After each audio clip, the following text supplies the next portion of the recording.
তিন যুবতীর লালসার শিকার ২৩ বছরের তরুণ।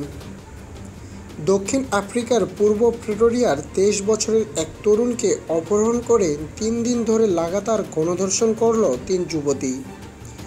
পুলিশ জানিয়েছে, জোর করে এনার্জি ড্রিঙ্ক খাইয়ে রোজ বারবার ধর্ষণ করা হয় ওই তরুণকে।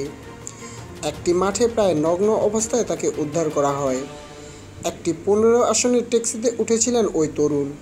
সেখানেই ওই ৩ তরুণীর সঙ্গে তার প্রথম দেখা হয়।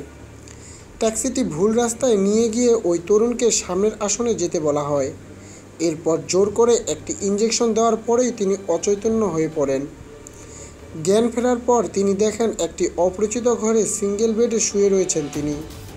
তখনই তাকে জোর করে এনার্জি ড্রিঙ্ক খাওয়ানো হয়। ছেলেটি পুলিশকে জানিয়েছেন, ৩ দিন তাকে ঘুমাতেও দেওয়া হয়নি। পুলিশ জানিয়েছে, অপরাধী পুরুষ হোক না নারী, দক্ষিণ আফ্রিকা পুলিশ যে কোনো যৌন নিগ্রহকেই যথেষ্ট গুরুত্ব দেয়। দোষীদের খুঁজে বের করে শাস্তি দিতে গভীর তদন্ত করা হবে। ধন্যবাদ।